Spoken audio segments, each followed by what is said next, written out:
तो ध्यान से देखिए बेटा, अब हम डिफरेंस पढ़ने जा रहे हैं टेलर और फ्यूल, जो कि काफी इंपॉर्टेंट डिफरेंस है अपने आप में। ठीक है, इसको जानेंगे। तकरीबन मैंने आपके सामने 2 3 4 5 6 7 8 पॉइंट मैंने आपके सामने लिखे, जिससे हम जानेंगे टेलर और फ्यूल के बीच में डिफरेंस होता क्या है। अब तक हमने पूरा चैप्टर किया बेटा, जिसमें अगर आपको चैप्टर पूरा देखना है तो बेटा पूरा जो पीछे के पार्ट्स है उनको सब अच्छे से पढ़ लीजिए एक बार, आपको समझ में आ जाएगा। सारे पार्ट्स मैंने बनाए हुए हैं, ठीक है ना।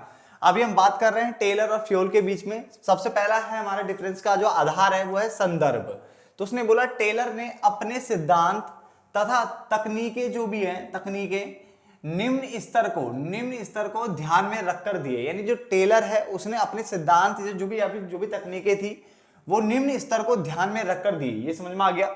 जबकि जो फ्यूल था हमारा, फ्यूल के सिद्धांत उच्च स्तर को ध्यान में रखकर बनाए गए। यानी फ्यूल के जो सिद्धांत है वो उच्च स्तर को ध्यान में रखकर बनाए गए, जबकि जो टेलर ने जो अपने सिद्धांत दिए, अपनी तकनीकें दी, वो निम्न स्तर को ध्यान में रखते हुए दिए। संबंधित की बात करें तो ये उत्पादन क्रियाओं यानी कारखाना क्षेत्र से संबंधित है। ये उत्पादन क्रियाओं यानी कारखाना क्षेत्र से संबंधित था। जबकि फ्यूल की अगर हम बात करें तो ये उच्च स्तरीय प्रबंध से संबंधित है। तो 2 पॉइंट आपको समझ में आ गए बेटा। पहला संदर्भ मैंने आपको बताया कि टेलर ने अपने सिद्धांत जो भी तथा तकनीकें जो थी वो निम्न स्तर को ध्यान में रखकर दिए, समझ में आ गया। जबकि फ्यूल की अगर हम बात करें तो फ्यूल ने अपने सिद्धांत उच्च स्तर को ध्यान में रखकर बनाए। उसके बाद आप बात करते हैं संबंधित, तो उत्पादन क्रियाओं यानी कारखाना क्षेत्र से संबंधित है, जबकि उच्च स्तरीय प्रबंध से संबंधित है। तो 2 पॉइंट समझ में आते हैं। अगला पॉइंट थर्ड, आदेश की एकता। टेलर ने इस सिद्धांत का अनुसरण नहीं किया।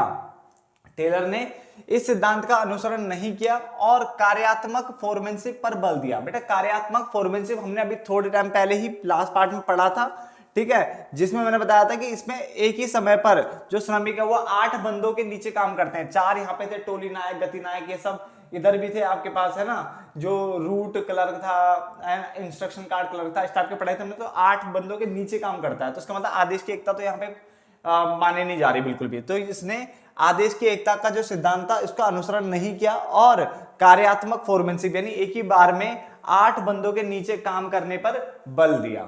जबकि इस सिद्धांत को सख्ती से यानी आदेश की एकता को सख्ती से यहाँ पे लागू किया जाता है। तो इस सिद्धांत को मतलब आदेश की एकता को सख्ती से लागू किया जाता है, ऐसे लिख लो आदेश की एकता को। क्लियर। लोचशील की बात करें, फ्लेक्सिबिलिटी की बात करें तो टेलर की तकनीकें कम लोचशील होती है, जबकि फ्यूल के सिद्धांत क्या अधिक लोचशील है, अधिक फ्लेक्सिबल है।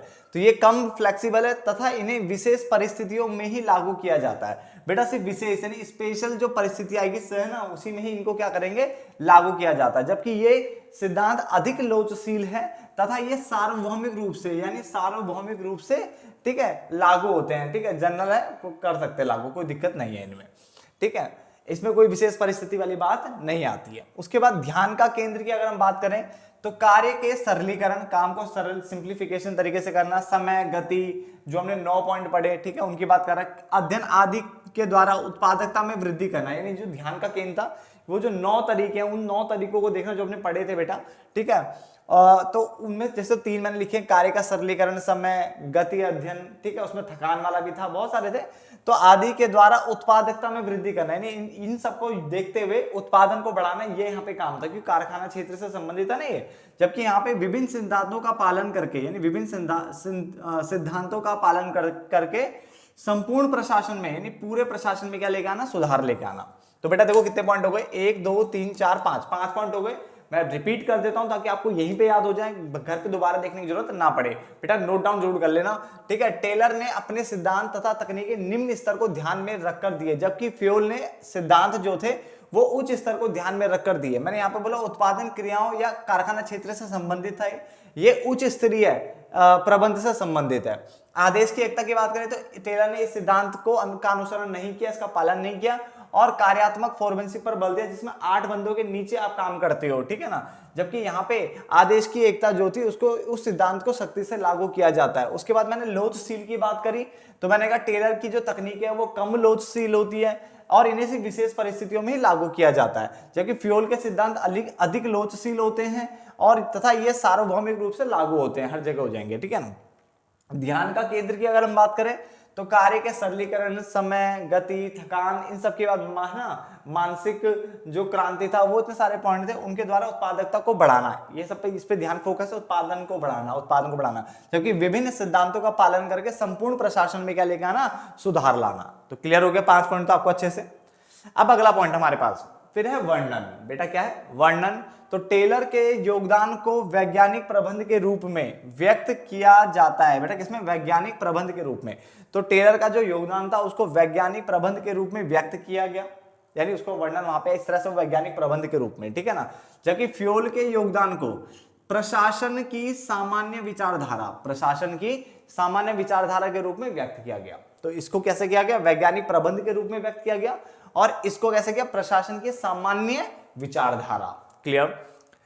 रचना का आधार टेलर के सिद्धांत विभिन्न अवलोकनों तथा परीक्षणों पर आधारित है, यानी इसके सिद्धांत बहुत सारे अवलोकनों तथा परीक्षणों पर क्या है? आधारित है। जबकि फ्योल के सिद्धांत निजी अनुभवों पर आधारित है। निजी अनुभवों का मतलब व्यक्तिगत अनुभवों पर आधारित है। तो 5 पॉइंट हमने पढ़ लिए थे, मैं दोबारा यहां से स्टार्ट कर लेता हूं। 5 तो हो गए थे ना, 1 2 3 4 5, तो वर्णन से दोबारा रिपीट कर रहा हूं, ध्यान से देखना।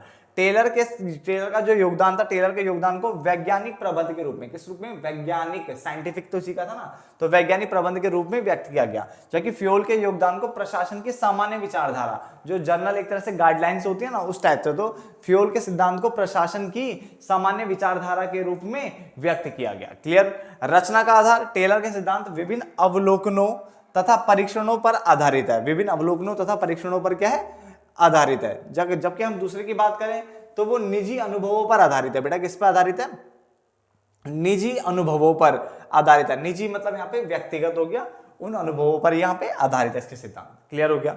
देन उसके बाद व्यक्तित्व की बात करें तो बेटा देखो ये ना, इसको आप चाहे तो बना के अच्छे से लिख लो कि जो टेलर थे ना बेटा, वो वैज्ञानिक थे। बेटा क्या थे? वैज्ञानिक थे। तो ये इनका जो व्यक्तित्व था, मतलब जो एक्चुअल लाइफ में थे, वो वैज्ञानिक थे ये, ठीक है ना। जबकि फ्योल जो थे ना, वो वैज्ञानिक नहीं थे बेटा, वो क्या थे? आपके पेशेवर थे, यानी प्रोफेशनल टाइप का बंदा था वो, ठीक है ना। जिसने सिद्धांत दिया था ना, वो पेशेवर था, वो प्रोफेशनल था वो, ठीक है ना। जबकि जो हमारे टेलर थे वो वैज्ञानिक थे, वो है ना क्या थे? वैज्ञानिक थे। तो हम बात करेंगे यहाँ पे व्यक्तित्व की, तो ये वैज्ञानिक थे, और ये कौन है? ये पेशेवर थे। तो व्यक्तित्व का मतलब, जैसे मैं बोलूंगा मैं व्यक्तित्व एक तरह से मतलब टीचर हूँ, तो टीचर मैंने अपना व्यक्तित्व बताया ना, तो बहुत सारे प्रोफेशनल होते हैं, कोई बिजनेसमैन नॉर्मल है, ठीक है ना। तो इस टाइप की चीजें हो सकती हैं। तो यहाँ पे इसका जो व्यक्तित्व वैज्ञानिक था इनका, और इनका क्या था? पेशेवर। क्लियर हो गया। तो तकरीबन मैंने आपको 7-8 पॉइंट दिए, ठीक है, और अच्छे से इस डिफरेंस को समझाने की कोशिश करिए, और होप सो आपको समझ में आ भी गया होगा। तो अब मिलेंगे जो अगला चैप्टर, 2 चैप्टर हमारे कंप्लीट हो चुके हैं बेटा, 2 चैप्टर कंप्लीट हो चुके हैं, आप तीसरे चैप्टर में मिलेंगे, ठीक है ना। तो हमने लगभग सब चीज हम लेके चल रहे हैं, ठीक है। और जहां तक मैंने आपको बताया था, मैं आपको सारा कंटेंट याद करवाने की पूरी कोशिश कर रहा हूं। तो मिलते हैं नेक्स्ट चैप्टर में, तब तक के लिए धन्यवाद दोस्तों।